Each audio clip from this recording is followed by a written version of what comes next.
Donc, nous allons parler du ministère prophétique, du don de prophétie. L'émission s'appelle Rencontre sur les réseaux sociaux. Donc, le principe, il est très simple, comme j'aime bien le rappeler. Vous êtes sur Facebook, vous êtes sur Évangile TV et nous discutons d'un thème biblique dans lequel, plutôt, je voulais dire, vous allez me poser des questions les 20-30 dernières minutes de l'émission. Et donc, on a beaucoup de choses à voir aujourd'hui, mais en attendant, j'ai envie de voir qui est là. Bonjour, bonjour Tracy Moumou, bonjour Pasteur Tiki, bonjour Sandrine, bonjour Ryan, bonjour Dalila. Ah, Dalila dit, Apôtre, je suis contente de te retrouver. Merci beaucoup. Merci beaucoup Dalila, c'est touchant. Gloire à Dieu. Bonjour Yumni, ça va? Bonjour Anna Malaika, bonjour Pasteur Aïda, que le Seigneur te bénisse. Bonjour Laetitia Mambana, alléluia. Bonjour Ella, tu vas bien? Et là, on se voit tout à l'heure. Hein? Je vais dire à toute la planète que tu es à Paris. Hein? Tu viens avec Jade, gloire à Dieu. Gloire au Seigneur.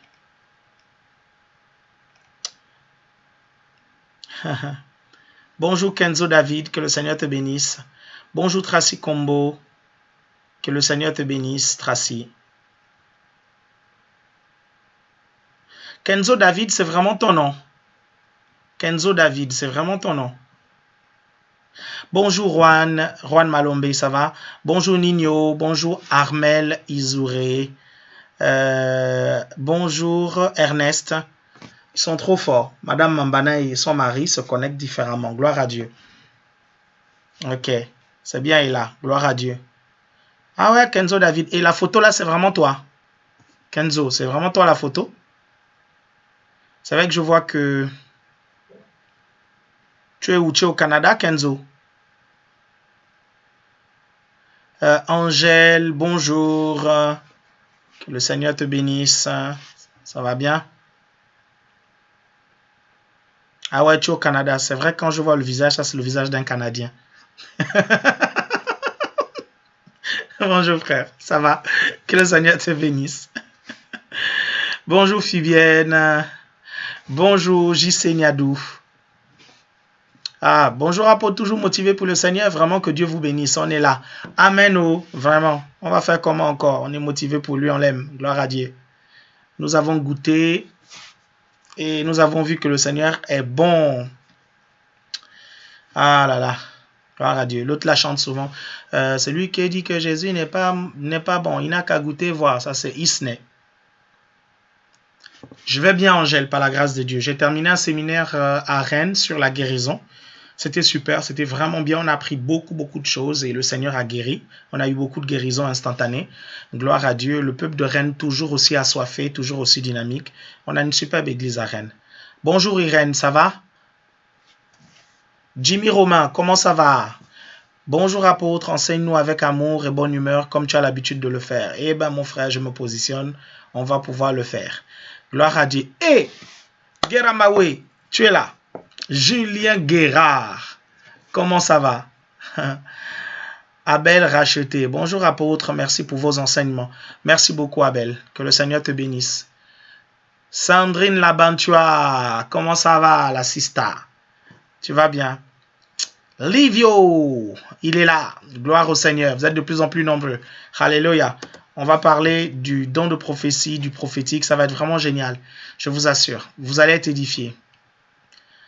I'm telling to you, je vous le dis, vous allez être bénis, vous allez être édifiés. Gloire au Seigneur. J'ai mis en description ici. Cette émission vous donnera des clés importantes afin de ne pas faire des erreurs lorsque vous prophétisez. Dans cet enseignement clair et direct, vous saurez aussi comment faire grandir la grâce prophétique.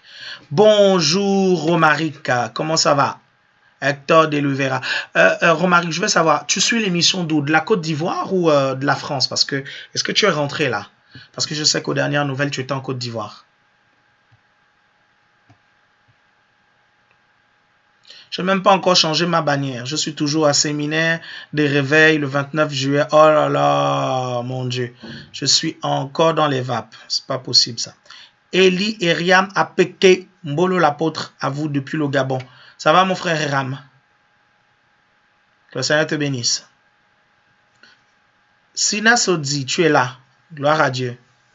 La nouvelle Alix, c'est-à-dire Yumni, elle dit c'était génial le séminaire sur la foi et la guérison. J'ai hâte de te revoir en septembre sur la foi et les finances. Gloire au Seigneur. Côte d'Ivoire et bientôt au Ghana. Ben c'est bien, vous avez des bonnes connexions en Côte d'Ivoire. Jared Kassa, comment ça va? Tu vas bien mon frère?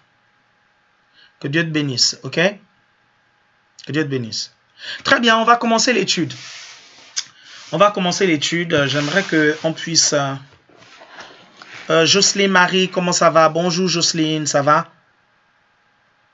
Tu es là, toujours au rendez-vous, gloire à Dieu. Donc on va commencer l'étude. Mais Julien est encore en train de parler de quoi là? You Tsara, c'est encore quoi? Franchement, mon Dieu. Mais Pasteur Aïda, vraiment il faut parler à ton frère là. Policier, bonjour, ça va? Olga, comment ça va? Olga, est-ce que tu as fait ma commission? Est-ce que tu as fait ma commission, Olga? Vraiment, il ne faut pas me blaguer, hein? Je t'ai dit de voir ton mari, pardon, et de lui donner le message de ma part. Vraiment, toi aussi. Sauf si tu m'as envoyé un message inbox. Seigneur Jésus, j'ai plus de 19 messages. Mon Dieu. Non, je vous assure, je vais les lire. Je vais les lire. Tout à l'heure, là, après le live, je vais m'asseoir, je vais les lire et je vais répondre. Mon Dieu, mon Dieu, mon Dieu, mon Dieu. Pardonnez-moi vraiment. 19 messages. Vous vous rendez compte? Jordi VKL. Bonjour, apôtre. Pichole Makita Matadi. Comment ça va, madame Matadi? Gloire à Dieu.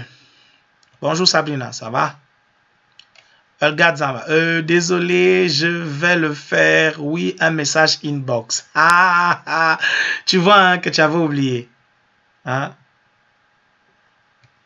Gloire à Dieu. Voilà Julien qui est maintenant en train de parler le créole. Il dit Bibine, ça ou fait. On dit Kao fait, mon frère. Hein? Ah, faut faire un tour aux Antilles.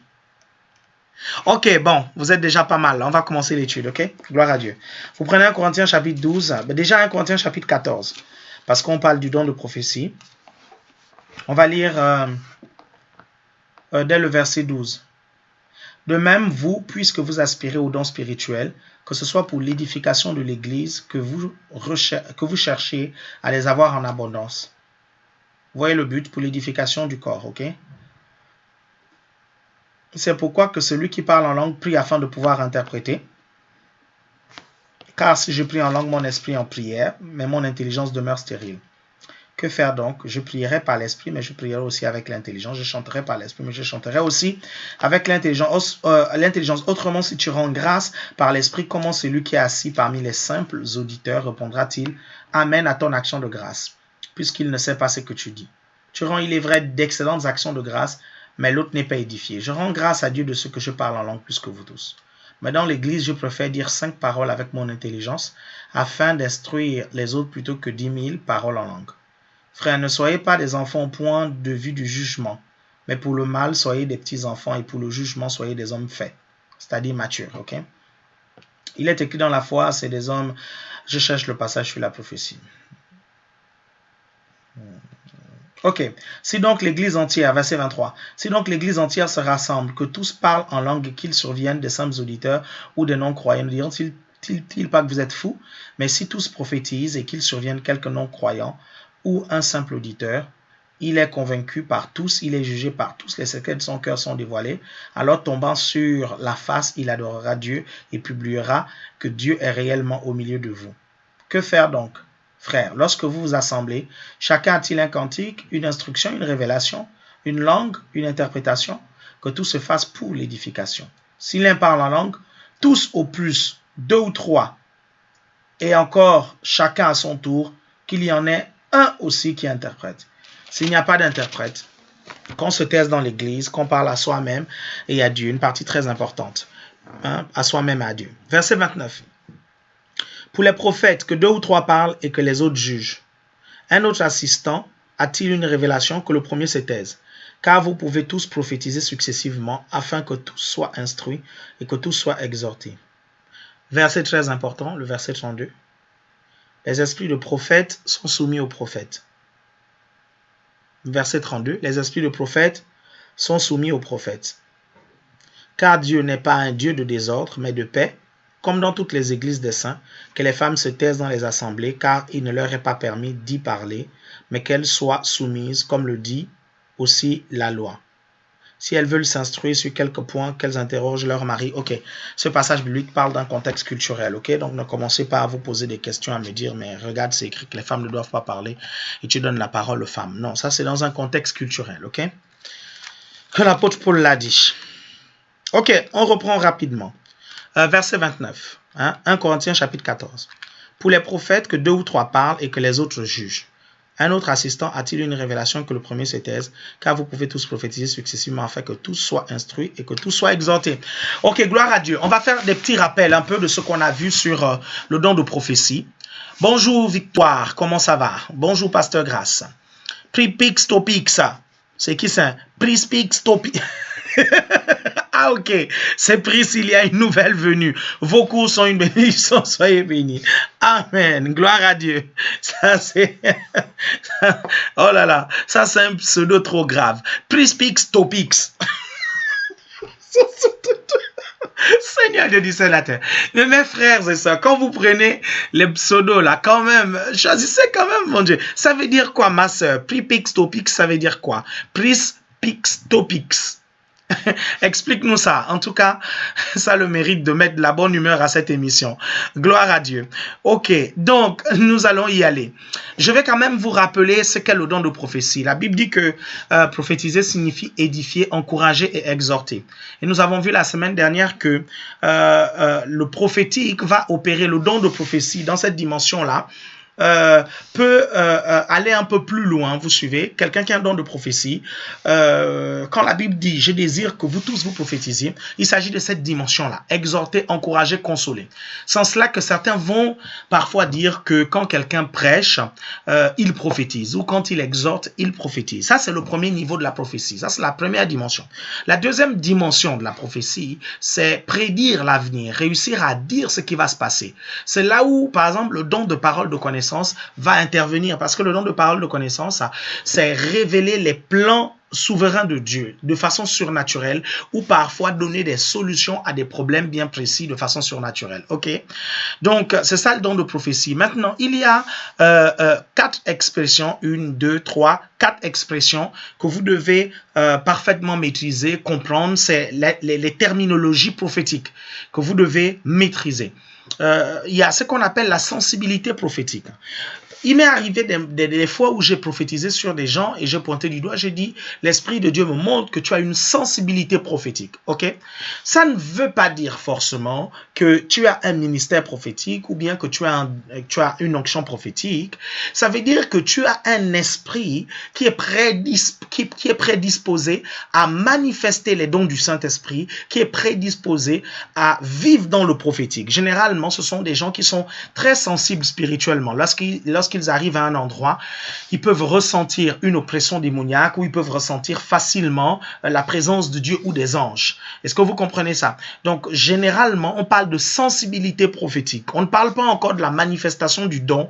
On ne parle pas encore de l'onction prophétique ni du ministère prophétique. Est-ce que ça, vous comprenez ça? Donc, après, il y a une autre expression, le don de prophétie. Je l'ai défini tout à l'heure. Ok? Il y a une troisième expression, l'onction prophétique. C'est l'onction du prophète. Ok? Et quand la Bible dit, dans ce qu'on a lu tout à l'heure, l'esprit du prophète est soumis au prophète, ça veut littéralement dire l'onction du prophète est soumise au prophète. Et il y a une quatrième expression que vous devez à tout prix retenir et comprendre, c'est le ministère prophétique, le ministère de prophète.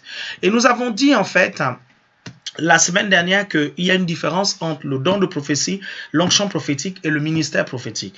Le don de prophétie, tout le monde peut y accéder. L'apôtre Paul dit et nous encourage à aspirer à prophétiser. Tant que cela reste dans l'exhortation, l'encouragement et l'édification, ça, tout le monde peut y accéder. Vous comprenez? Il suffit que vous soyez rempli du Saint-Esprit. Vous allez dire des choses qui vont encourager les gens. Est-ce que vous comprenez?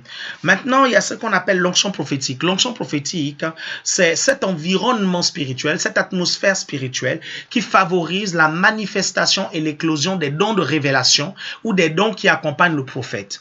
Maintenant, quels sont les dons qui accompagnent le prophète? On a dit que c'est principalement les dons de révélation, le don et le don de prophétie. Ok? Les dons de révélation et le don de prophétie principalement qui accompagnent le prophète. Donc, cette atmosphère-là fera en sorte que même quand quelqu'un n'est pas prophète, ses oreilles s'ouvrent, ses yeux s'ouvrent, il arrive à capter les choses comme s'il était un prophète et il arrive à prophétiser comme s'il était un prophète parce que l'onction se contamine. Ok? Et on a déterminé les critères qui pouvaient amener quelqu'un à considérer qu'il a le ministère prophétique. On a dit premièrement, il faut un appel à prêcher l'évangile. Ok, le prophète doit savoir prêcher, il doit savoir enseigner. Hein, un appel à prêcher la parole. Deuxièmement, un appel clair, bien sûr, dans le prophétique. Ok. Troisièmement, la manifestation d'au moins 2 dons de révélation et un don de prophétie. Quatrièmement, vivre des expériences surnaturelles. Est-ce que vous comprenez? Vivre des expériences surnaturelles. Vivre des extases, des visions ouvertes, des choses de ce genre. Et la cinquième chose, pour que quelqu'un puisse s'arroger le titre de prophète, il est important que des ministres de l'évangile qui exercent dans la fonction prophétique puissent le reconnaître comme tel par une cérémonie d'ordination. Et je vous dis que c'est extrêmement important, la reconnaissance d'un ministère, parce que si on peut s'improviser et il y a tellement de gens qui s'improvisent pasteur, homme de Dieu, évangéliste, prophète des nations, prophète intergalactique si vous voulez, mais quand vous regardez le fruit de leur ministère, vous ne voyez pas la manifestation du ministère prophétique. Mais ça, c'est parce que les gens qui exercent ce ministère avant vous n'ont pas approuvé, n'ont pas dit oui, celui-là, on peut le reconnaître dans le ministère prophétique. Bien aimé, même dans le monde, pour reconnaître quelqu'un comme un médecin, il faut que d'autres médecins, l'ordre des médecins, puissent te reconnaître comme tel. Est-ce que vous comprenez? Donc, c'est important, cette reconnaissance, c'est pour notre protection et notre humilité. Quand il n'y a pas des hommes de Dieu qui peuvent attester, qui peuvent témoigner, rendre témoignage de vous, vous êtes en danger. Pourquoi? Parce que vous êtes exposé aux erreurs et personne ne sera là pour vous corriger parce que personne ne t'a recommandé. La Bible dit que nous ne nous recommandons pas nous-mêmes. Est-ce que vous comprenez? Personne ne t'a recommandé. Écoutez-moi bien, même Jésus, Jean-Baptiste l'a recommandé. Est-ce que vous comprenez? Jean-Baptiste l'a recommandé. Donc, c'est important que vous compreniez que cette ordination est importante. Jésus va ordonner les apôtres. Il va dire, ce n'est pas vous qui m'avez choisi, mais moi. Je vous ai choisi et je vous ai établi établi ici, c'est le mot ordonné, afin que vous alliez, que vous portiez du fruit et que votre fruit demeure. Ok?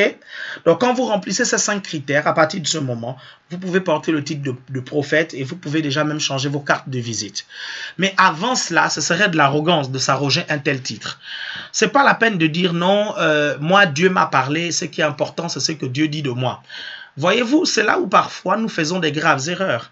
Le témoignage des hommes est aussi important. La Bible dit que tes progrès soient évidents aux yeux de tous. La Bible va dire aussi dans Luc 2, 52, je pense, Jésus grandissait en stature, en sagesse et en grâce devant Dieu et devant les hommes.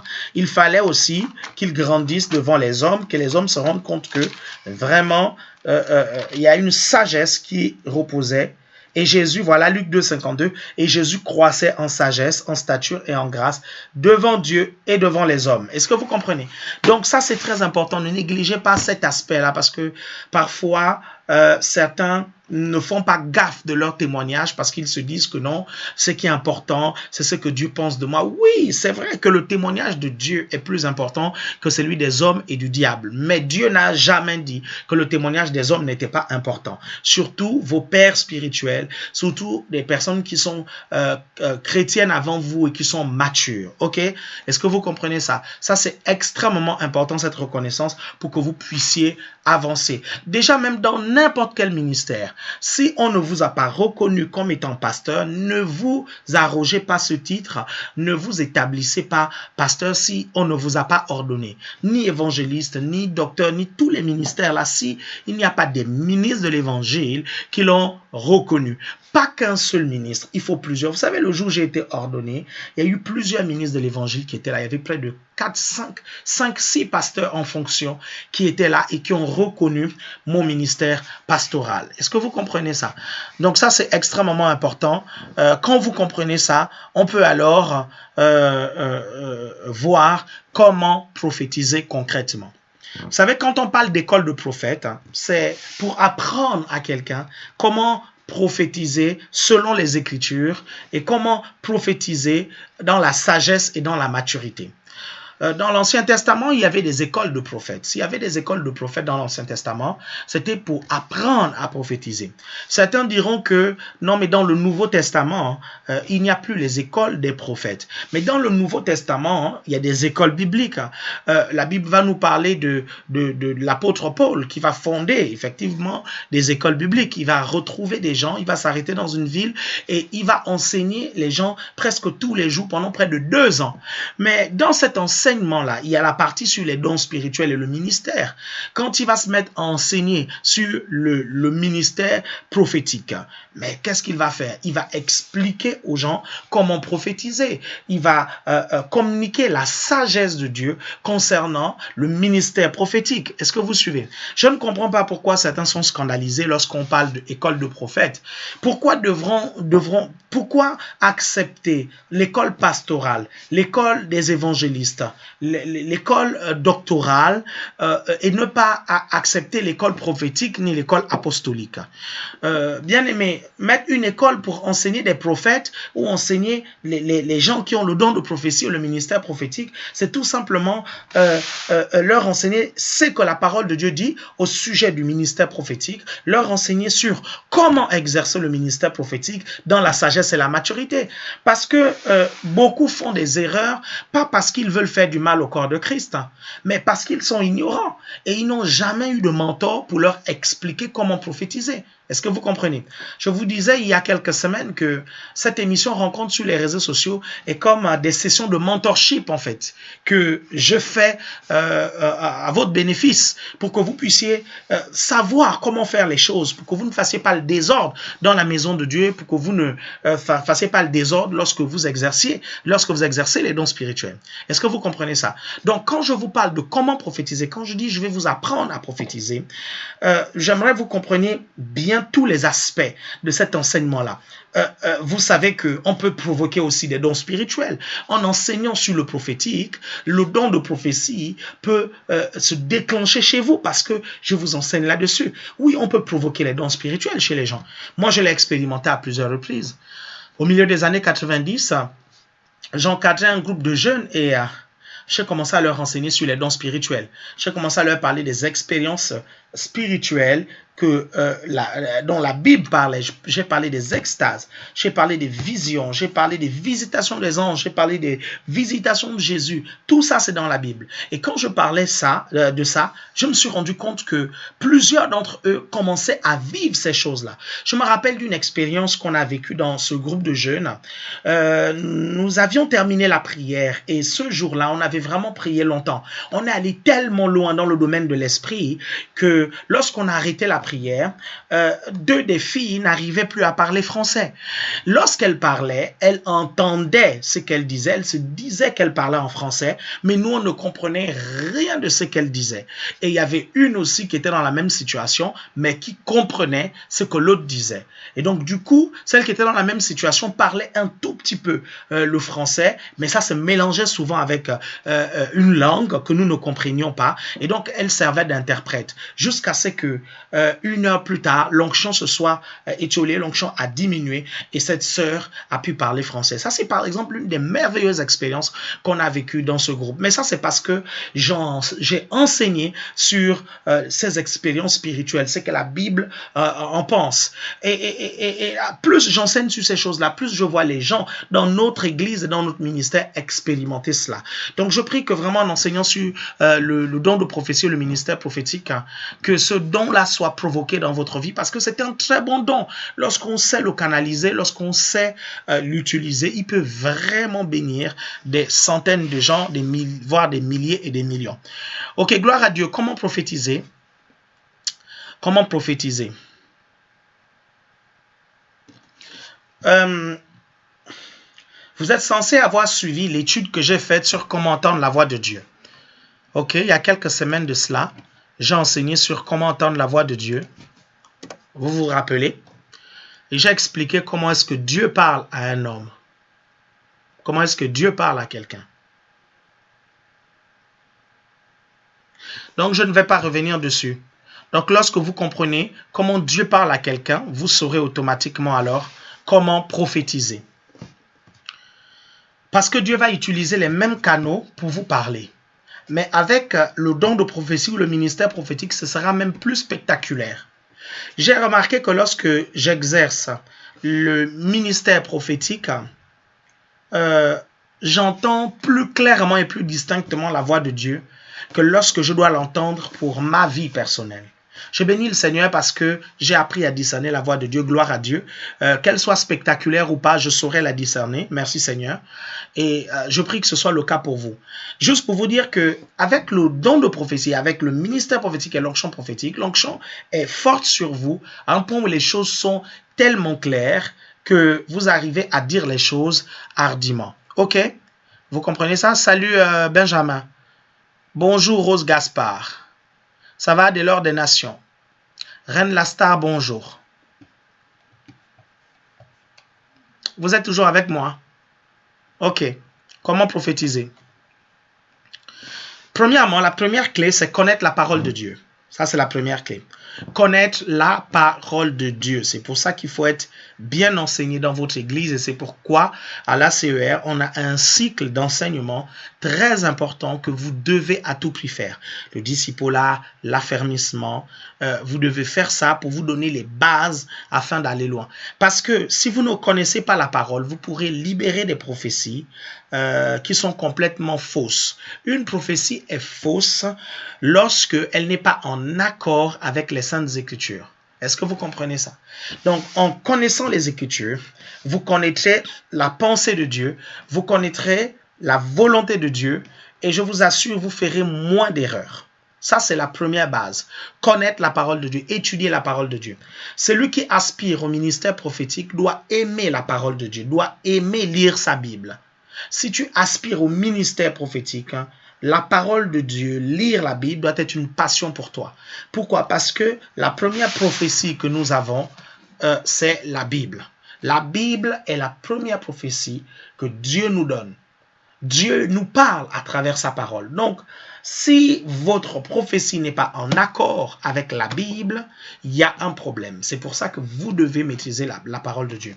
Vous savez, lorsque j'ai commencé à aspirer au ministère prophétique et que Dieu m'avait promis de me donner une onction prophétique, j'ai commencé par lire la Bible. J'ai lu tout ce que les prophètes de l'Ancien Testament disaient et je me disais non, je crois que ainsi je vais déclencher le ministère prophétique, le don prophétique en moi. Et je pense qu'il y a beaucoup d'entre vous qui avaient peut-être fait cela. Le problème avec ça, c'est quoi? Le problème avec ça, c'est que parfois, on va se mettre à prophétiser comme dans l'Ancien Testament. Et ça, c'est un problème parce que la prophétie dans l'Ancien Testament est différente de la prophétie dans le Nouveau Testament. Le don est le même, mais la dispensation n'est plus la même. Est-ce que vous comprenez?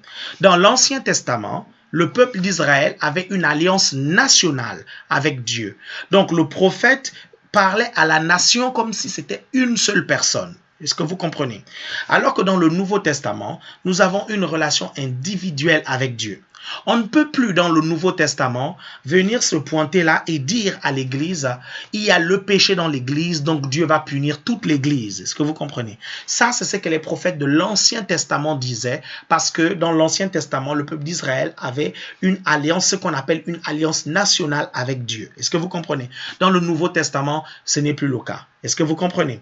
Parce que j'ai été dans des églises où les gens se sont érigés en prophètes et ont commencé à dire il y a le péché dans l'église, il y a le péché, Dieu va sanctionner, Dieu va punir, Dieu va juger, Dieu va machin. Ils vont parler exactement comme dans l'Ancien Testament parce qu'ils lisent les prophètes le dire, ils lisent les prophètes et ils voient que les prophètes disent ça, ils viennent dans le Nouveau Testament, dans la Nouvelle Alliance plutôt, dans laquelle nous sommes et ils commencent à dire ça. Je me rappelle d'un scandale qui avait eu lieu dans notre église, dans notre groupe de jeunes à Libreville. À l'époque, je préparais le bac, donc je n'étais pas à cette réunion-là. Il y a un jeune garçon qui s'est levé et il a commencé à soi-disant prophétiser sur le responsable du groupe de jeunes et à dire des choses mais graves en public. On va voir ça tout à l'heure. Comment prophétiser pour son responsable. Et ces personnes-là, en fait, étaient tout simplement mal enseignées. Et nous en avons beaucoup dans les églises. C'est tout comme les jeunes qui se mettent soit sur Periscope, soit sur Facebook, soit sur YouTube aujourd'hui. Avec votre simple téléphone, vous faites des vidéos et vous pouvez vous improviser enseignant. Et vous commencez à dire des trucs et vous lisez la Bible, vous n'avez même pas assez de recul, vous commencez à raconter plein de choses, vous ne vous rendez même pas compte que ce sont des choses qui ne sont pas du tout scripturaires. Est-ce que vous comprenez? Vous devez être formé, c'est important, vous devez être formé. Vous devez avoir un mentor, un bon mentor, un mentor qui connaît la parole de Dieu, qui a de l'expérience dans la vie chrétienne et qui va vous aider. Sinon, vous pouvez faire des graves erreurs. Et je me rappelle que ça a fait tout un scandale dans notre groupe de jeunes. Et c'est là où j'ai appris vraiment beaucoup de choses sur le prophétique. Je bénis le Seigneur parce que j'ai toujours lu Kenneth Hagin depuis ma tendre adolescence. Et en lisant les livres du docteur Kenneth Hagin, j'ai su très tôt comment prophétiser. Et j'ai su qu'il y a des choses qu'il ne fallait pas faire. C'est ce qui m'a permis d'éviter certaines erreurs. Ok?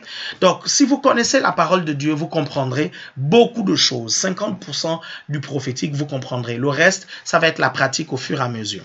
Le deuxième conseil, comment prophétiser? Connaître la parole. Mais il y a une chose que j'ai oublié de vous dire avant de parler de connaître la parole, c'est que avant de prophétiser en public, vous devez d'abord vous exercer dans un cadre privé. Les dons spirituels, on les exerce dans un cadre privé, ok? D'abord, pour aiguiser le don, pour travailler le don, pour que vous puissiez le maîtriser. Parce que si vous commencez à exercer en public, vous pouvez essuyer des échecs et faire des dégâts, mais pas possible parce que vous ne vous êtes pas exercé en privé. Donc, c'est important de le faire d'abord en privé. Maintenant, vous dites, Pasteur Alain Patrick, que signifie exercer les dons en privé? Comment est-ce que je peux exercer les dons en privé?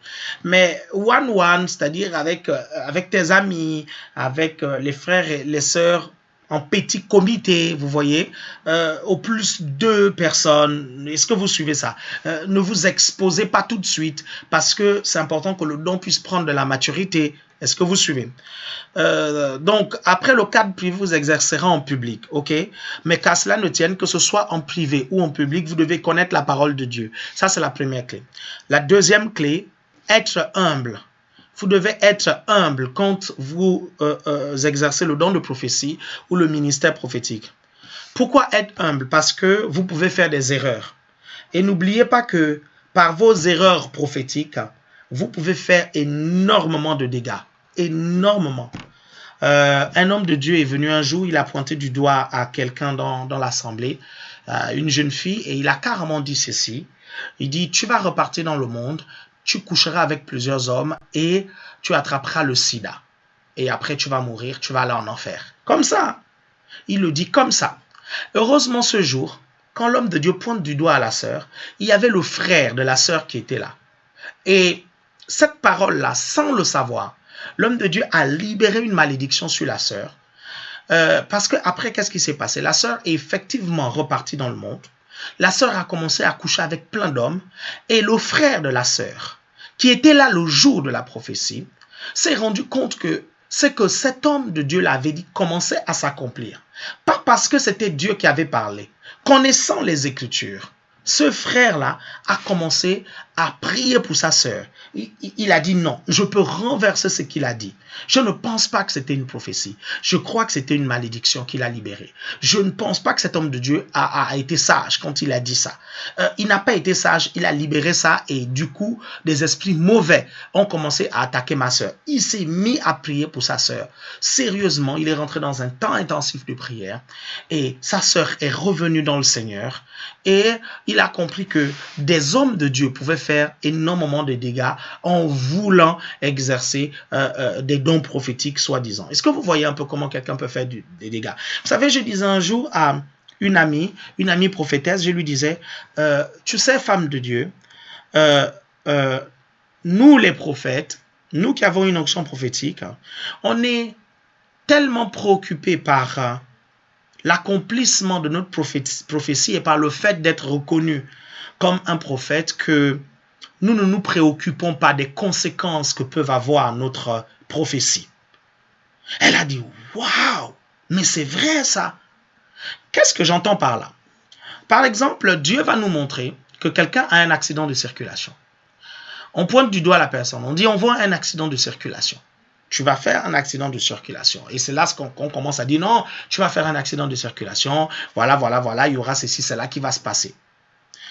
Et quelques temps après, effectivement, la personne fait un accident de circulation. Le problème, c'est quoi? C'est que ça devient grave. Parce que soit elle meurt, soit elle devient infirme, soit elle a machin. Vous voyez que les conséquences sont graves. Oui, on reconnaît que la dame est prophétesse ou le monsieur est prophète parce qu'il a dit ça et ça s'est accompli. Mais qu'en est-il des conséquences? N'y avait-il pas un moyen et une possibilité d'empêcher cette prophétie de s'accomplir? Bien-aimé, si. Oui, nous pouvons empêcher les prophéties négatives de s'accomplir. Parce qu'un prophète, c'est d'abord un intercesseur. Parce que Dieu va révéler des choses à un prophète, d'abord pour qu'il se tienne dans la prière, pour pouvoir renverser les plans du diable. Rappelez-vous de ce que Dieu dit. Moi, l'Éternel, votre Dieu, Jérémie 29, 11. Je connais les projets que j'ai forgés pour vous. Ces projets-là sont comment? Ce sont des projets de paix et non de malheur. Donc, tout projet qui n'est pas un projet de paix et qui est un projet de malheur ne vient pas du Seigneur. Est-ce que vous comprenez? Ça ne vient pas de Dieu parce que la Bible dit que toute grâce excellente et tout don parfait nous viennent d'en haut du Père des Lumières, en qui il n'y a ni changement ni ombre de variation. Donc, quand nous avons ces paroles-là au sujet de quelqu'un, nous pouvons prier pour que ça ne s'accomplisse pas. Bien-aimé, tant pis si on ne voit pas la prophétie s'accomplir et si les gens n'ont pas l'occasion de voir que tu es un vrai ou une vraie prophétesse. Tant pis pour ça. Ce qui est important, c'est que la personne-là ne vive pas cette chose négative. Et je peux t'assurer qu'au ciel, Dieu te compte cela comme acte de justice. Au ciel, Dieu te donne des points, tu reçois des récompenses parce que le prophète, c'est aussi un intercesseur. Parce que Dieu vous montre des choses, pas forcément pour les libérer. Dieu vous montre des choses aussi pour que vous puissiez prier lorsque ces choses sont négatives. Vous puissiez prier pour contrecarrer ça. Et c'est là où j'ai l'habitude de dire, il y a prophète et prophète. Parce qu'il y a des prophètes qui sont impuissants en face de leurs prophéties négatives, mais il y en a, quand ils reçoivent des prophéties négatives, ils prient. Regardez ce que Jésus a dit au sujet de Pierre. Il dit, Pierre, Satan vous a réclamé pour vous passer au crible, mais j'ai prié pour toi. Et toi, lorsque tu te relèveras, dirige tes frères. Jésus va prier pour Pierre parce que Jésus verra que le diable veut passer au crible tous les apôtres, y compris Pierre. Est-ce que vous comprenez? Et il va se mettre à intercéder pour que ça n'arrive pas. Donc, bien aimés, faisons vraiment attention à ça. Nous aspirons au ministère prophétique. Pourquoi? Est-ce que nous aspirons au ministère prophétique pour être un intercesseur pour les gens ou juste pour être au courant des choses et être un fouineur? Ok. Donc, la deuxième règle, c'est être humble et reconnaître ses erreurs. C'est pour ça que lorsque vous allez prophétiser, c'est important, surtout lorsque vous commencez, vous démarrez dans la prophétie, n'allez pas directement dire « Dieu m'a dit ». Expliquez à la personne ce que vous avez vu, ce que vous avez ressenti ou ce que vous avez entendu. Et soyez humble parce que vous pouvez vous tromper. Est-ce que vous comprenez? N'allez pas tout simplement dire à la personne « Non, Dieu m'a dit que ». Parce que dès que vous dites « Dieu m'a dit que », déjà vous figez le débat. Est-ce que vous comprenez? Parce que de toutes les façons, qui peut discuter en face de la parole de Dieu? Maintenant, quand vous utilisez le nom de Dieu comme ça, et si vous faisiez une erreur, Et si Dieu ne vous avait vraiment pas dit, est-ce que vous savez que dans l'Ancien Testament, on lapidait toutes les personnes qui disaient « Dieu m'a dit » alors que ce n'était pas Dieu qui leur avait parlé. Elles étaient condamnées à mort. Est-ce que vous comprenez ça? Donc faisons attention, soyons humbles. Si on veut évoluer dans le ministère prophétique, si on veut évoluer dans le don de prophétie, soyons humbles. Est-ce que vous comprenez? Donc, très bien. La troisième clé, c'est que vous devez grandir en grâce. Vous devez grandir en grâce. Comprenez que chaque don du Saint-Esprit que vous recevez ça de façon brute. Et vous devez travailler le don pour que le don puisse devenir excellent et puisse s'améliorer. C'est là où on parle du niveau de grâce. Comment travailler le don? Vous travaillez le don par la pratique. Vous travaillez le don par la connaissance de la parole de Dieu. Vous travaillez le don en priant énormément. Est-ce que vous comprenez? Et là, nous voyons là les critères de l'augmentation de la grâce. La grâce, c'est quoi? C'est la manifestation extérieure de ce que Dieu a mis au-dedans de vous. Pour qu'un don puisse se manifester avec plus de puissance, plus de pertinence, votre niveau de grâce doit augmenter. Quel que soit le don, il doit augmenter. Comment grandir en grâce? Comment grandir en grâce? La Bible dit que Jésus croissait en sagesse, en stature et en grâce. La Bible parle de Étienne comme étant plein de grâce. La Bible parle de Jésus comme étant plein de grâce. Mais comment il est arrivé à la stature où il était plein de grâce? C'est parce qu'il a grandi en grâce. Luc 2, 52 nous dit. Grandir en grâce nous permettra d'avoir beaucoup plus de résultats quand on exerce notre don, d'être plus pertinent. Pour le don de guérison, grandir en grâce, c'est avoir beaucoup de résultats instantanés. Pour le don prophétique, grandir en grâce, c'est avoir de la précision lorsque nous prophétisons. Mais une précision telle que nous soyons même capables de donner des noms, des numéros de téléphone, des adresses. Est-ce que vous comprenez? Avec une telle précision. Est-ce que vous suivez? Regardez Jésus comment il va prophétiser au sujet de Nathanaël. Il va dire, mais je t'ai vu quand tu étais sous le figuier. Il va parler à la dame. Il va dire, non, en fait, amène ton mari. La dame dit, je n'ai pas de mari. Il lui dit, mais en fait, c'est parce que tu as plusieurs maris et celui qui est avec toi là n'est même pas ton mari. Ça, c'est la manifestation du don de parole de connaissance avec une pertinence pas possible. Est-ce que vous comprenez? Mais ça, c'est le fait de grandir en grâce. Maintenant, concrètement, comment grandir en grâce? Premièrement, vous grandissez en grâce avec l'humilité dans l'exercice et la pratique. Si vous exercez avec humilité, la grâce va grandir. Qu'est-ce qui me le dit? Vous prenez Jacques 4 dès le verset 5 et le verset 6. Jacques 4, 5 et 6 nous dit, « Croyez-vous que l'Écriture parle en vain? C'est avec jalousie que Dieu chérit l'esprit qu'il a fait habiter en nous.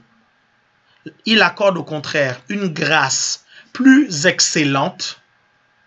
C'est pourquoi l'Écriture dit, Dieu résiste aux orgueilleux, mais il fait grâce aux humbles. » Est-ce que vous comprenez? Si après l'exercice du don, vous devenez orgueilleux parce que Dieu vous utilise, vous ne grandirez pas en grâce.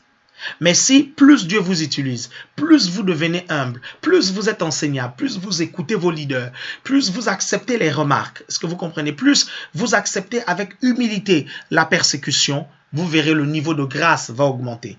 Ça, c'est une loi spirituelle. Ok? Proverbe 15, verset 32 nous dit, Proverbe 15, 32, 33 nous dit, croyez-vous que celui qui rejette la correction méprise son âme, vous voyez? Mais celui qui écoute la réprimande acquiert l'intelligence. La crainte de l'Éternel enseigne la sagesse et l'humilité précède la gloire. Est-ce que vous comprenez? Vous voulez aller à un niveau plus élevé dans votre don? Soyez humble.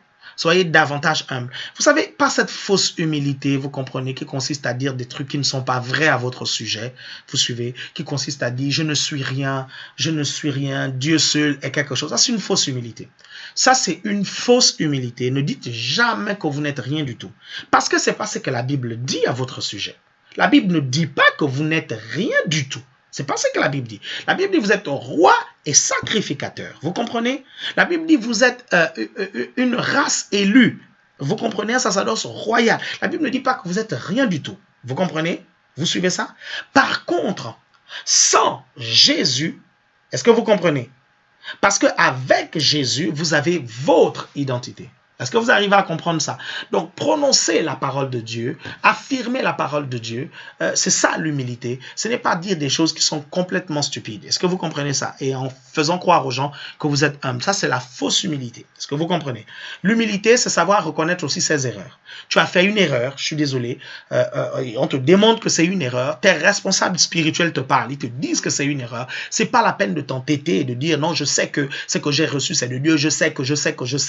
Moi, tu fais ça plusieurs fois, je te raye. Sérieusement, parce que je n'ai pas de temps à perdre avec les gens qui n'écoutent pas.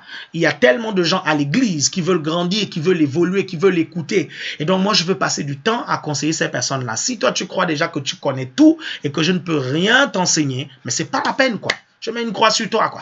Tu viens les dimanches, tu écoutes les messages, et puis c'est bon, quoi. Si tu veux évoluer, tu évolues. Si tu ne veux pas évoluer, c'est pas la peine de venir faire perdre du temps aux gens. Est-ce que vous arrivez à comprendre ça?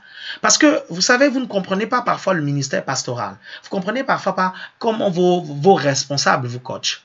Vous suivez? Si Dieu lui-même, il résiste aux orgueilleux, qu'en est-il de votre responsable? Donc, c'est normal que je puisse résister aux orgueilleux. On te dit que c'est une erreur. On te dit que ta prophétie, elle était fausse. Je ne sais pas pourquoi tu t'entêtes avec ça. Elle n'est pas scripturaire, ta prophétie.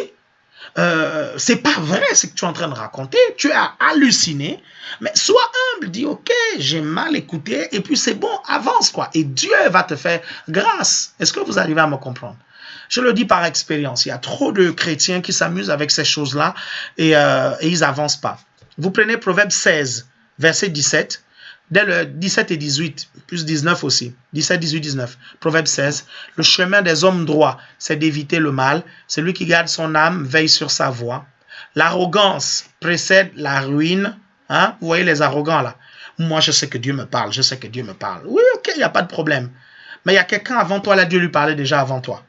Est-ce que tu comprends? Tu n'es pas le premier. Il y a quelqu'un avant toi. Il y a ton leader, il y a ton responsable qui peut te montrer, qui peut te dire non, voici. La Bible dit que Apollos, Aquilas et Priscille l'ont appelé pour lui exposer plus exactement les voies du Seigneur. Et pourtant, la Bible dit d'Apollos qu'il était homme éloquent et versé dans les Écritures. C'est dans Actes des Apôtres. Mais quand il va rencontrer Priscille et Aquilas, la Bible dit que Priscille et Aquilas vont le prendre pour lui montrer avec exactitude encore les voies du Seigneur. Est-ce qu'Apollos a dit non, moi je suis éloquent, je suis versé dans les Écritures, donc personne ne peut venir me corriger? Ça, c'est un manque d'humilité. Regardez le jeune Samuel. La Bible dit dans 1 Samuel, le chapitre 2 ou 3, je pense, la Bible dit que le jeune Samuel ne connaissait pas encore l'Éternel, qui lui a appris à reconnaître la voix de Dieu. Mais c'était son mentor, le sacrificateur Élie. La première fois, quelqu'un l'a appelé et il va voir Élie, il dit, est-ce que tu m'as appelé, Seigneur? Élie lui dit, retourne te coucher. La deuxième fois, pareil. Et après, il dit, ah, si tu entends encore, Élie lui dit, si tu entends encore une voix, dis, parle Éternel, car ton serviteur écoute. Parce qu'Élie se rend compte que non, ça c'est Dieu qui est en train de parler à l'enfant. Mais imaginez si Samuel n'avait pas de mentor. Comment il aurait fait? Est-ce que vous comprenez? Donc ça, c'est important. Et la Bible va dire, verset 18, l'arrogance précède la ruine et l'orgueil précède la chute. Verset 19 de Proverbe 16, mieux vaut être humble avec les humbles que partager le butin avec les orgueilleux. Donc ne soyez pas orgueilleux. Si vous voulez évoluer dans le ministère prophétique, soyez pas orgueilleux. Si vous êtes orgueilleux, vous n'irez pas loin. Je vous dis déjà, vous allez échouer. Et vous allez faire naufrage, ne vous inquiétez pas. Je connais tellement de gens qui avaient des véritables dons, mais qui ont fini par être des sorciers à l'église. C'est sérieux. I'm serious. Ils avaient un vrai don, mais ils ont fini sorciers. Vous comprenez? Parce que derrière chaque don, il y a toujours un esprit qui est là, qui rôde autour. Est-ce que vous suivez? N'oubliez jamais ça. La Bible dit, veillez, votre adversaire, le diable, rôde. Vous pensez qu'il rôde bêtement comme ça? Il rôde de façon stratégique. S'il sait que vous avez un don de prophétie, il va essayer de le pervertir. Comment il va faire? Il va attendre le moment où vous avez une porte qui est ouverte et il va envoyer un esprit de divination. Est-ce que vous arrivez à comprendre? À partir de ce moment, si vous n'avez pas vos responsables spirituels pour vous aider, mais vous pouvez virer dans la sorcellerie, parce que la Bible dit clairement que la rébellion équivaut à la divination, c'est-à-dire de la sorcellerie. Est-ce que vous êtes toujours avec moi? Est-ce que vous me suivez? Gloire à Dieu. Pour grandir en grâce, je vous disais que votre don doit se manifester davantage, doit être plus pertinent. Pour grandir en grâce, il vous faut aussi la connaissance. Ok? La connaissance. Vous prenez 2 Pierre chapitre 1, dès le verset 1. On prend le verset 1 et 2, les versets 1 et 2. 2 Pierre 1, 1 à 2. Simon Pierre, serviteur et apôtre de Jésus-Christ, à ceux qui ont reçu en partage une foi du même prix que la nôtre, par la justice de notre Dieu et du Sauveur Jésus-Christ. que la grâce et la paix vous soient multipliées par quoi? Par la connaissance de Dieu et de Jésus-Christ, notre Seigneur. Donc, plus vous connaissez le Seigneur, plus vous connaissez le Seigneur Jésus-Christ, plus vous grandirez en grâce. Est-ce que vous comprenez? Je vais vous prendre un exemple. Nous étions en prière un jour et un frère un jour dit, non, j'étais en train de prier et j'ai entendu Dieu me parler. Dieu me dit, tu n'es pas mon fils. Tu me fais honte. Machin, tu pêches tout le temps, tu n'es pas mon fils, tu me fais honte. Des trucs de ce genre. Vous savez, et quand il dit ça, je suis là, je dis, mais attends, mais est-ce qu'il connaît les Écritures, lui? Dieu ne peut pas nous dire des choses comme ça. Dieu est un bon père. Hein? Il ne peut pas nous dire ça. Ce sont les choses de votre père et de votre mère. Mais Dieu, il ne peut pas te dire des choses comme ça. Dieu ne peut pas te rejeter. La Bible dit que je ne rejetterai pas celui qui vient à moi. Même lorsque tu as péché, Dieu ne te rejette pas. Est-ce que vous comprenez? Voilà quelqu'un qui ressent la culpabilité dans son cœur et il pense que Dieu le rejette. Et automatiquement, il dit que c'est Dieu. S'il connaissait les Écritures, il n'aurait pas dit de telles choses. Ok? Donc la grâce va augmenter par la connaissance. Dernière clé, après je vais vous laisser poser quelques questions. Pratiquer la présence de Dieu. Pratiquer la présence de Dieu. C'est-à-dire la prière. Priez beaucoup. Hébreux 4,15 nous dit, car nous n'avons pas un souverain sacrificateur qui nous puisse compatir à nos faiblesses. Au contraire, il a été tenté comme nous en toutes choses, sans commettre de péché. Approchons-nous, donc, verset 16, avec assurance du trône de la grâce afin d'obtenir miséricorde et de trouver grâce pour être secouru dans nos besoins. Donc, on trouve la grâce auprès du Seigneur en pratiquant la présence de Dieu. Le niveau de grâce dans l'exercice de nos dons spirituels va augmenter. Concrètement maintenant, comment prophétiser dans l'église locale? Donc, quand vous pratiquez tout ça en privé, votre niveau de grâce va grandir. À partir de ce moment, vous pouvez commencer à exercer dans l'église. Maintenant, dans notre ministère, par exemple, nous avons un système de cellules qu'on appelle les GR, c'est-à-dire les groupes de réveil. Et les groupes de réveil sont un moyen pour tout un chacun d'exercer les dons spirituels en petit comité. Parce que vous n'allez pas commencer à exercer les dons spirituels devant 1000, 2000, 3000 personnes si vous ne commencez pas à exercer devant 2, 3, 4, 5 personnes. OK? Et dans le GR, vous allez pouvoir le faire tranquillement. C'est là où la prophétie à l'église commence. Mais il faut toujours que le responsable du GR cadre les choses. Et le responsable de GR doit connaître la parole de Dieu. Dès l'instant où vous, en tant que responsable de GR, vous avez un doute sur une prophétie, ne la libérez pas, ne laissez pas la personne libérer. Contactez votre responsable directement et soumettez-lui le cas. Parce que vous savez, ça peut être très délicat. Une prophétie peut faire beaucoup de mal si elle n'est pas scripturaire ou si elle n'est pas sagement libérée. Donc, règle numéro 1 pour prophétiser à l'église. Prophétiser avec la permission du responsable. OK? Et la permission peut se faire de deux façons. La première façon, c'est le responsable en train de diriger la réunion et il dit, si quelqu'un a une parole prophétique, il élève la voix et la libère pour l'édification de tous. Ça, c'est généralement dans les assemblées de Dieu. Et là, quelqu'un élève la voix et il dit, tu es ici fatigué. Tu es venu épuisé, mais le Seigneur te dit, viens déposer ton fardeau, mon fils. Viens déposer ton fardeau, ma fille. Je vais te donner un repos mais vraiment véritable. Ça, c'est une prophétie, exhortation, édification, vous comprenez, encouragement. C'est généralement le type de prophétie qu'on rencontre dans les assemblées de Dieu. OK? Elles ne sont pas très dangereuses. Elles bénissent. OK? Il peut donner la permission. OK? Il peut donner aussi la permission de deux façons. D'une deuxième façon. Comment? Vous allez voir le responsable, vous dites, j'ai reçu quelque chose pour l'église. Et vous dites ce que vous avez reçu au responsable. Le responsable dit, écoute, je vais te donner la parole tout à l'heure. Tu vas donner la prophétie. À partir de ce moment, quand il vous donne la parole, vous donnez la prophétie. OK? ne jouez pas au plus malin.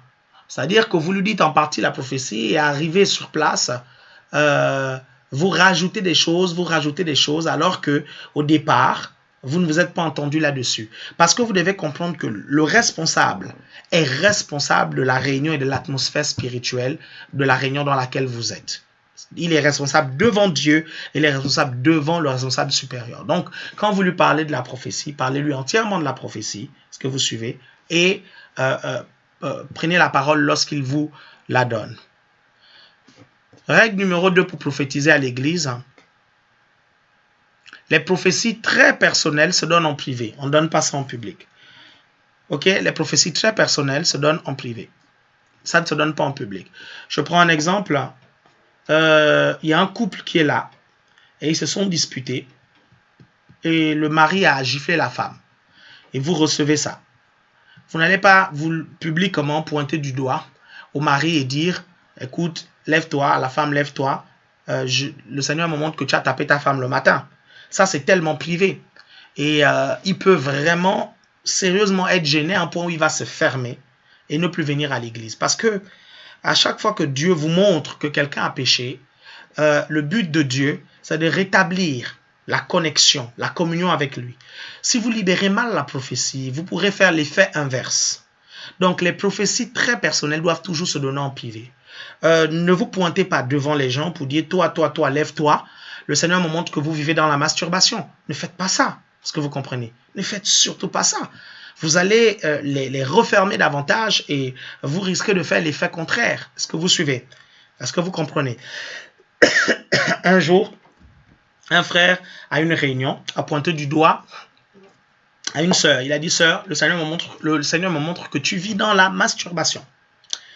La sœur en Christ n'a rien dit, mais à la fin, la sœur en Christ a attrapé le frère. Il a dit, frère, aujourd'hui, là, tu vas me montrer où est-ce que je vis dans la masturbation. Tu étais là quand je me masturbais. Alors, c'est pour ça que tu dis ça. Hein. Tu vas me montrer, me donner les preuves que je le faisais. Qu'est-ce qui a amené la sœur à réagir comme ça? Parce que c'était comme humiliant. Ça a été dit publiquement, en fait. Ça ne ressemble pas à de la correction, généralement, quand c'est comme ça. La personne voit ça beaucoup plus comme une humiliation et elle se renferme. Même si la prophétie était vraie, dans des conditions comme ça, elle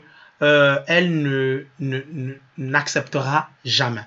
Et rappelez-vous que le but, c'est de rapprocher la personne du Seigneur, parce que le péché va couper la communion avec Dieu, et si Dieu vous le dit, c'est parce qu'il veut que la communion puisse se rétablir. Est-ce que vous comprenez? Donc ce n'est pas pour venir voir la sœur et dire ah, le Seigneur me montre, Dieu va dévoiler ici les péchés, il va dévoiler les péchés des gens ici. Et les gens commencent à stresser, trembler, ils commencent à pointer du doigt. Toi, tu vis dans le péché de ceci. Toi, tu voles. Toi, machin. Faites surtout pas ça. Ok? Faites surtout pas ça. Vous risquez de faire l'effet contraire. Okay? Et ça, c'est aussi une autre façon d'exercer le ministère comme dans l'Ancien Testament. Comme on voit les prophètes de l'Ancien Testament faire ça, on se dit non, nous, on doit forcément faire ça. Non, dans le Nouveau Testament, c'est pas comme ça. Les prophéties très personnelles se donnent en privé. Troisième conseil, ne jamais prophétiser en public sur son responsable. Ne jamais le faire. Ne jamais prophétiser en public sur son responsable. Tu reçois une parole prophétique sur ton responsable, tu viens le voir en privé, même si c'est en pleine réunion, tu viens le voir à côté, tu lui donnes la parole prophétique, ok? Maintenant, si le responsable te dit, je veux que tu dises ça à tout le monde, là, tu vas dire à tout le monde. Mais si le responsable ne t'a pas donné l'autorisation, ne t'amuse jamais à venir prophétiser publiquement sur ton responsable. C'est pas déontologique et c'est un peu irrespectueux. C'est tout comme l'imposition des mains. On n'impose pas les mains à son responsable. Est-ce que vous comprenez? Ne faites surtout pas ça. On n'impose pas les mains à son responsable parce que la Bible dit que c'est le supérieur qui bénit l'inférieur. Est-ce que vous comprenez? En parlant de Melchisedec et Abraham, je pense dans ce contexte-là. C'est le supérieur qui bénit l'inférieur. Donc, vous n'allez pas aller imposer les mains à votre responsable, sauf si ce dernier vous autorise à le faire. Est-ce que vous comprenez? Mais s'il ne vous autorise pas à le faire, ne le faites surtout pas. Le Seigneur vous a mis à cœur de prier pour pour votre responsable, vous n'avez pas besoin d'imposer les mains au responsable. Tu vas voir ton responsable, tu dis, pasteur ou responsable, Dieu m'a mis à cœur de prier avec toi. Ça c'est pas interdit, ok? Si le responsable te dit, ok, on va prier, voilà, vous vous attrapez la main, est-ce que vous comprenez? Et puis vous priez, mais ne l'impose pas les mains s'il ne t'a pas donné l'autorisation, ok? C'est comme avec la prophétie, si le responsable ne t'a pas donné l'autorisation de venir donner la parole, faut pas venir là en public, tu prends la parole, ok? Est-ce que vous comprenez? Maintenant, est-ce que je suis en train de dire qu'on ne doit pas prophétiser sur ses responsables? Ce n'est pas ce que je suis en train de dire, est-ce que vous comprenez? Je suis en train de dire qu'il ne faut pas le faire en public s'il ne te donne pas l'autorisation. OK? Parce que c'est le responsable. Très bien. Règle numéro 4. Prophétiser, ce n'est pas régler les comptes. OK? Je prends un exemple. Vous voulez régler des comptes avec une sœur ou un frère. Vous venez et vous commencez à dire, le Seigneur m'a dit, nanani, nanana. Vous venez, vous parlez, puis vous réglez vos comptes. Ne faites surtout pas ça. Vous risquez de galvauder votre onction prophétique et votre ministère prophétique. Alléluia. Gloire à Dieu. Que le Seigneur vous bénisse. Ok, j'attends vos questions. J'attends vos questions.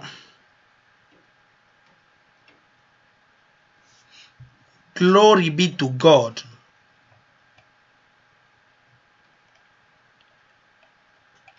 Glory be to God.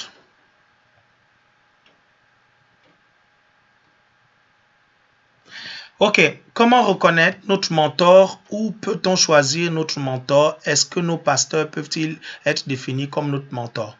Ok, votre premier père spirituel, votre premier mentor, c'est déjà votre pasteur. Parce que c'est lui qui vous donne la nourriture spirituelle. Ok, maintenant le reste, c'est ce qu'on appelle des maîtres. L'apôtre Paul dit, vous pourrez avoir plusieurs maîtres, mais vous avez cependant un seul père. C'est moi qui vous ai engendré en Christ. Le père ici, là, c'est aussi le mentor. Okay? Quand vous êtes dans une église locale, votre responsable, votre pasteur, le leader du ministère, c'est lui-là votre mentor. Maintenant, c'est vrai qu'il y a le corps de Christ et vous pouvez bénéficier aussi des enseignements d'autres personnes qui sont dans d'autres ministères, des ministères recommandés par votre pasteur. À partir de ce moment, ce sont des maîtres, ce ne sont pas des mentors. Est-ce que vous comprenez? C'est très dangereux de prendre un mentor en dehors de son église. Pourquoi? Parce que déjà, premièrement, il n'est pas là pour vous donner la nourriture tout le temps.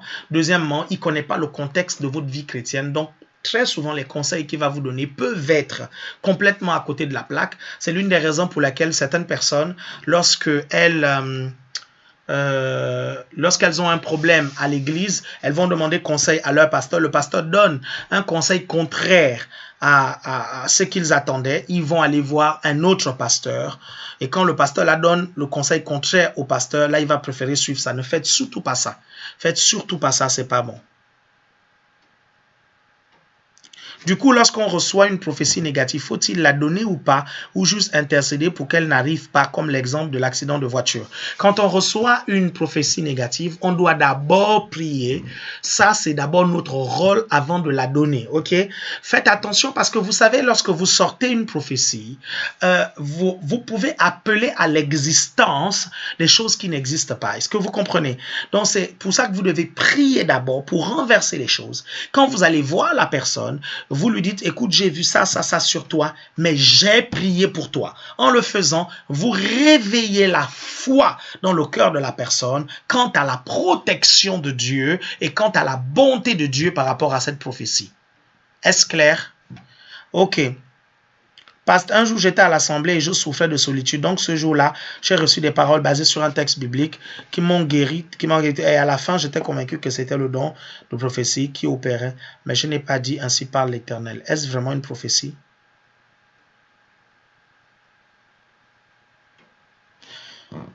Si ça s'adressait à quelqu'un, ça pouvait être une prophétie, oui. Dès lors, des nations dit, quelle est la différence entre un prophète et les fils des prophètes? Les fils des prophètes sont-ils des prophètes? L'Ancien Testament en parle. Les fils des prophètes, c'était des, comment on appelle ça? C'était les élèves prophètes. C'était des élèves prophètes, ok? Donc, c'était les gens qui avaient un don de prophétie, tout ça, et qui apprenaient auprès d'un prophète expérimenté. C'était personnel. Mais non, mais là, Juan, là, en fait, lorsque tu reçois une parole personnelle de Dieu pour toi, ça, c'est ta relation avec Dieu. Ça n'a rien à voir avec le don de prophétie. Ça, c'est ta relation avec Dieu. Reconnaissons la grâce que nous avons à regarder et à re-regarder afin d'assimiler cet enseignement. Merci, apôtre, sois béni. Ça, c'est Benjamin Biol. Merci beaucoup, Benjamin. OK. J'attends vos questions.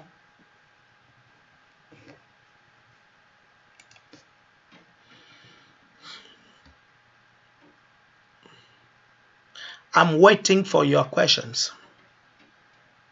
On a encore 17 minutes. Donc, autant en profiter. OK? Surtout que la semaine dernière, on n'a pas eu beaucoup de temps de questions.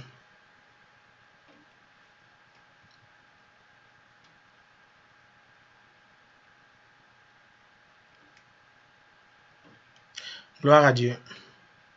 Comment donc le déclencher dans ma vie? Il faut déclencher le don de prophétie, par l'aspiration. L'aspiration, tu aspires au don, tu désires ardemment, tu demandes à Dieu. Et après, maintenant, il faut parfois côtoyer un milieu prophétique. OK? Quand il n'y en a pas dans ton église, mais il y en a toujours. Hein. Dieu est bon, il y en a toujours. Mon mari et moi étions dans une assemblée, le prédicateur a demandé que nous prophétisions chacun son tour les uns sur les autres. Est-ce bien?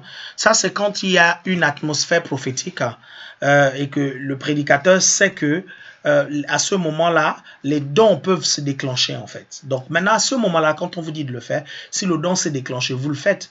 Mais si le don ne s'est pas déclenché, vous n'inventez pas du tout. Est-ce que vous comprenez? On ne viendra pas vous tuer parce que vous ne l'avez pas fait. OK? Ok. Sandrine Labantua, est-ce que c'est possible d'avoir une prophétie par témoignage intérieur? Oui, Sandrine, exactement. Et pas forcément par une vision ou un songe. Si tu peux avoir une prophétie par témoignage intérieur. Est-ce qu'un pasteur peut défier les personnes qui sont appelées à être prophètes pour s'exercer? Ouais, genre dire je vous défie, prophétiser, tout ça pour s'exercer. Mais ça rejoint, on dirait, la question de la personne tout à l'heure. Quand vous êtes dans une atmosphère prophétique et qu'il y a une onction prophétique qui est là, l'homme de Dieu qui est là, ou la femme de Dieu a une onction prophétique, cette onction peut être contagieuse. Donc, quand elle veut vous défier à exercer, en fait, c'est parce que toutes les personnes chez qui le don a été déclenché, elle veut amener ces personnes-là à tester le don et à se rendre compte que le don est réel. N'empêche, dans ce type d'ambiance, ça peut déclencher énormément de désordre parce qu'on ne contrôle pas forcément tout ce qui se dit dans la pièce. Ok? Donc, il faut vraiment faire attention à ça parce que ça peut aussi amener du désordre. Je voulais profiter, apôtre, pour retranscrire 2 témoignages du séminaire. Il y a une maman qui avait des bourdonnements dans les oreilles et un kyste. Mais lorsque tu as prié, le bourdonnement et le kyste ont disparu instantanément. Hallelujah. Glory be to God. Vous avez entendu le témoignage? Hein? Dieu est puissant. Ça, c'est le séminaire sur la guérison. Puis-je prophétiser sur une personne sans forcément le voir? Puis-je prophétiser sur une personne sans forcément le voir? Non, là, je viens de rater des questions, là. Je viens de rater des questions. Non, reposez-les. Romaric, repose ta question, les autres reposez. Pasteur, comment reconnaître un vrai prophète de Dieu? Là, il faut regarder tout mon enseignement dessus. Hein. C'est tout un enseignement là. Laurent Tavares, ça va Laurent? Pasteur, lorsque quelqu'un prophétise que nous allons expérimenter ce don, nous aussi, pour savoir si c'est vrai, faut-il seulement demander à Dieu le discernement? C'est pas mauvais, hein? Quelqu'un qui te dit que tu vas expérimenter un don spirituel, c'est pas mauvais. C'est pas mauvais en soi. Ça, c'est pas une prophétie dangereuse. Donc, si vous voulez exercer le discernement, vous le faites, mais c'est pas dangereux. Parce que les dons spirituels font toujours du bien à l'église. Et quand la personne prophétise ça sur toi, ça peut te provoquer, ça peut t'amener à aspirer à ce don et l'église peut être bénie. Non, ça, c'est pas dangereux. Ce ne sont pas des prophéties dangereuses, t'inquiète pas.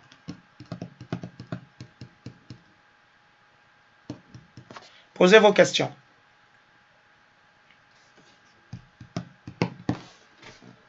Gloire à Dieu.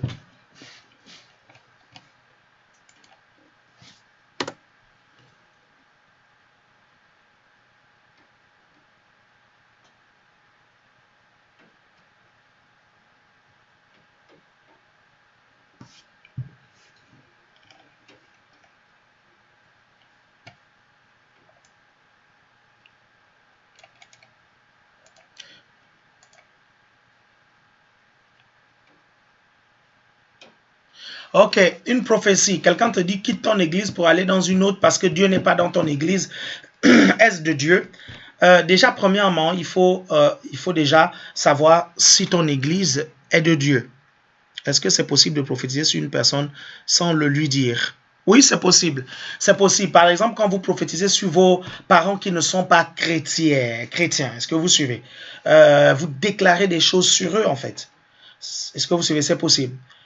Donc, si ton église est fondée sur la parole de Dieu, ton église croit en la divinité de Jésus-Christ, ton église croit que le Seigneur Jésus est ressuscité d'entre les morts, ton église croit au Saint-Esprit et à l'équipement spirituel qu'il peut donner, ton église croit au retour de Jésus-Christ, ton église croit au ciel, ton église croit que l'enfer existe, ton église croit que le seul chemin qui amène au ciel, c'est Jésus-Christ. À partir de ce moment-là, reposez vos questions, hein, parce que je réponds à une question, là je vois plein de questions qui sont en train de défiler. À partir de ce moment, ton église vient du Seigneur. Donc maintenant, si on vient te dire que non, Dieu n'y est pas, non, fais attention, ok? Fais vraiment attention à ça. Assemblée chrétienne, comment arrêter en public quelqu'un qui part dans la fausse prophétie? Les dégâts sont déjà faits. Arrêtez-le. Arrêtez-le, je vous assure, arrêtez-le. Quand il commence à prophétiser, il dit des choses, le responsable de la réunion se lève et il dit non frère, excuse-moi, tu arrêtes. Tu reprends le micro et tu vas t'asseoir. Ça fait scandale, mais vaut mieux ça que les dégâts que ça va faire après, ok?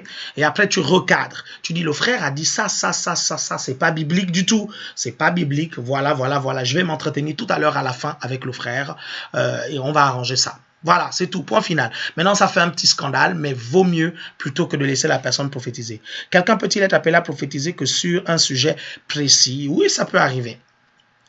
En fait, je suis un jeune pasteur, je voudrais aider une personne qui a reçu l'onction prophétique. Est-ce que je peux lui demander, par exemple, de s'exercer en privé avec des données que je ne connais et je lui laisse vraiment se développer avec l'onction qui viendra au fur et à mesure? C'est en privé, en fait. En privé, déjà, il faut l'aider à s'exercer en privé. Après, avec la parole de Dieu, tu le recadres. C'est important. Sinon, il pourra faire du désordre. Reposez vos questions. Les questions que j'ai ratées, reposez-les. Parce que là, il y a plein qui sont tombées là. Et est-ce que les visions viennent de Dieu seul ou le diable peut nous atteindre également et nous confondre? Oui, le diable peut donner des visions. Le diable peut donner des visions. Il ne faut pas blaguer avec ça parce que le diable falsifie tout ce que Dieu peut faire. Les manifestations spirituelles là, le diable peut falsifier. Ok? Donc, si bon nombre de personnes, y compris des hommes de Dieu, confirment à quelqu'un une onction prophétique, mais que la personne a l'impression de ne pas forcément avoir une sensibilité prophétique extraordinaire, ces personnes se sont-ils trompées ou que faut-il que la personne fasse? Si la personne est encore jeune, qu'elle ne s'inquiète pas, elle aura le temps de développer ça. Vous savez, moi, je n'avais pas forcément la sensibilité prophétique. Hein. Quand j'étais jeune, j'étais vraiment raide. Raide spirituellement et prophétiquement. Après, le Seigneur a développé ça. Un jour, en réunion de prière, on priait pour les malades à l'église et moi, perso, j'aspire plutôt à prier pour rendre grâce à Dieu pour la guérison. Et là, au-dedans de moi, j'ai entendu guérison actée. Et lorsque plus tard, j'en ai parlé au responsable, il m'a dit oui, mais pour qui elle n'a pas pris en considération ce que j'avais reçu. Pour ma part, j'ai eu la conviction qu'il s'agissait de tous. Ok. Guérison actée. En fait, quand c'est comme ça, le responsable de la réunion va dire, il y a une sœur qui a reçu l'expression guérison actée. S'il y a quelqu'un ici qui est malade, prenez cette parole-là prenez cette parole-là comme étant parole du Seigneur. La guérison est déjà acquise. Ça, c'est pas une prophétie dangereuse. C'est pas dangereux. La Bible est claire là-dessus. Ça, ce n'est que parfois une répétition de la parole de Dieu. Mais parfois, dans une parole prophétique, ça encourage beaucoup plus. OK? Gloire à Dieu. Je me dis, Dieu ne peut pas m'appeler, mais tout ce que je dis aux gens s'accomplit et tout le monde me dit, je suis appelé. Comment savoir si je suis appelé? C'est pourquoi je suis appelé. Et c'est pourquoi je suis appelé. Peut-être que tu as une perspicacité prophétique. Apôtre, comment expliquez-vous qu'une personne qui n'a pas l'Esprit de Dieu libère des paroles qui s'accomplissent après? Avec précision, peut-on appeler cela une prophétie? En fait, déjà, tous ceux qui ne sont pas sauvés ont la possibilité, hein, quand ils travaillent leur esprit, de connaître des faits passés et présents. Maintenant, par rapport au futur, ça, c'est de la devinette, ok? C'est pour ça qu'on appelle ça divination. À partir de ce moment, quand ça tombe pile poil, parfois, c'est le diable qui révèle tout simplement les plans qu'il va faire dans la vie de la personne. Mais c'est pas gagné, hein, parce que c'est Dieu qui connaît le futur. OK? Donc, on ne peut pas appeler ça une prophétie, c'est une divination quand la personne n'est pas sauvée. Divination. Oh, Pre-Speaks Topics. C'est possible qu'on reçoive une prophétie par téléphone? Oui. Je ne sais pas si c'est un frère ou une sœur. Pre-Speaks Topics. Reine la star. Les prophéties négatives sont-elles forcément du diable? Non, pas forcément. Dieu ne peut pas aussi parler à quelqu'un pour le ramener sur le droit chemin. Mais c'est ça. Mais c'est ça en fait que je suis en train de vous dire. Je suis en train de vous dire que, en fait, quand vous avez une prophétie négative, ça, en fait, je n'ai pas dit que ça venait forcément du diable. Je suis en train de dire que vous devez penser d'abord au bonheur de la personne. Vous devez penser à la destinée de la personne. OK? Donc, priez pour la personne. Si c'est pour la ramener sur le droit chemin, OK, vous avez prié pour la personne et vous allez lui dire la parole. Est-ce que vous comprenez? Le doctorat est-il une dimension de la prophétie? Non. Je sais pas. Ta question est vague, Ryan, mais doctorat, c'est-à-dire enseignant. Ok, très souvent, les prophètes vont aussi avoir le don d'enseigner. Ok, très souvent, mais les enseignants ne sont forcément pas prophètes.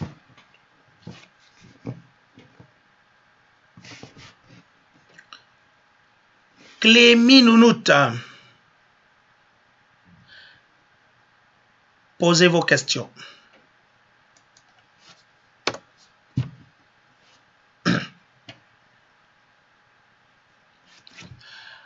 Ah.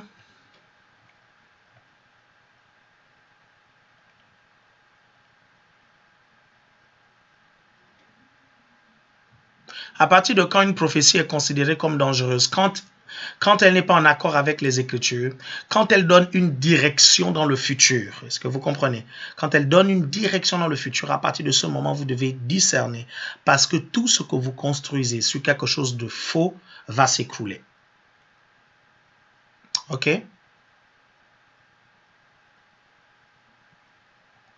J'étais clair, hein? Ok, apôtre, lors d'une réunion de prière en langue, j'entendais audiblement ce que disait le frère, mais c'était tellement une expérience nouvelle pour moi que j'ai élevé ma voix plus forte en me disant que c'était ma chair qui parlait et depuis mes oreilles sont de plus en plus sensibles. C'est juste la main d'une onction prophétique ou d'un don qui s'est révélé. Si, apôtre, j'entendais audiblement. En fait, si la personne prie en d'autres langues et que tu entendais audiblement ce qu'elle disait, c'est le don de parler en langue et d'interpréter qui est en train d'agir. Ok? C'est quoi un prophète majeur? Quoi? Un prophète majeur, c'est-à-dire quoi? Major one, c'est ça? Les Major one des anglophones, là. Non, pardon. En fait, ils disent Major one parce qu'en fait, dans l'église, il y a plein de gens qui ont le ministère prophétique et ils veulent désigner le chef, le responsable, le leader de l'église. On l'appelle Major one, ok? Et les autres, c'est des prophètes seulement. Est-ce que vous comprenez? C'est leur façon de classifier les choses. Hein, donc, je ne vais pas forcément faire comme ça. Virginie, j'ai raté ta question. Bon, repose-la, c'est pas grave. Major one, ok. Bonjour apôtre, peut-on solliciter l'aide d'un prophète d'une autre assemblée que la sienne pour une prophétie particulière ou devrait-on simplement adresser à ses responsables locaux? Il faut d'abord s'adresser à ses responsables locaux. Voilà. D'abord. C'est pour votre protection, hein. C'est pour votre protection parce que vos responsables locaux, ils vous connaissent très, très bien. OK? Ils vous connaissent bien comparé à ceux du dehors. Moi, j'ai eu des amis qui ont donné des conseils à mes brebis. Le problème, c'est quoi? C'est que ça a créé l'orgueil. Ça a créé des problèmes dans la vie de ces brebis-là.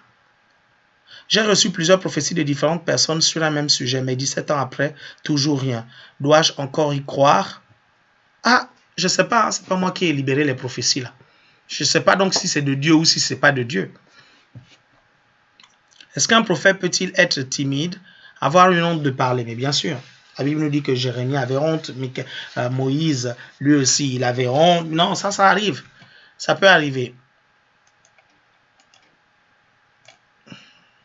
Apôtre, lorsque je prie en langue, je sais que je suis en train d'intercéder pour le salut d'un membre de ma famille. Et dès que je commence à intercéder en français et réclamer l'âme de la personne dans l'intercession, est-ce les paroles que je déclare pour le salut de la personne en ce moment, lors de la confession, de la prophétie, je ne sais pas. Voilà.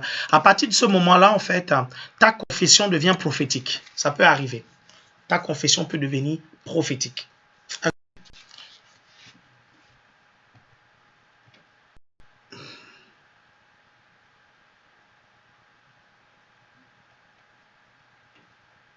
Gloire à Dieu. Ok, très bien. Donc, n'oubliez pas de partager. Écoutez, est-ce que... Salut Axel, ça va? Que le Seigneur te bénisse.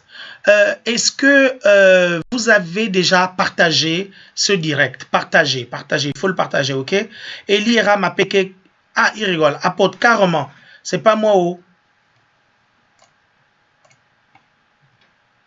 Ok. Peut-on perdre le don de prophétie? Oui. Quand on ne l'exerce pas. Ok, très bien. Donc, partagez ce direct pour que d'autres soient bénis. Gloire à Dieu. Hein? Ok, très bien. Je vous dis à bientôt. Peut-être pas jeudi, ok? Peut-être pas jeudi parce que je dois être à Lyon pour ACER Lyon. Donc, je ne pourrai pas faire l'émission jeudi. Par contre, surveillez mardi, c'est sûr, certainement. C'est sûr. Sinon, surveillez. Si j'arrive à trouver du temps dans la semaine, je vais vous le dire par Facebook. Ok? J'ai reçu une vision concernant un homme de mon assemblée avec qui il y aura une relation de prévu. Devrais-je y croire?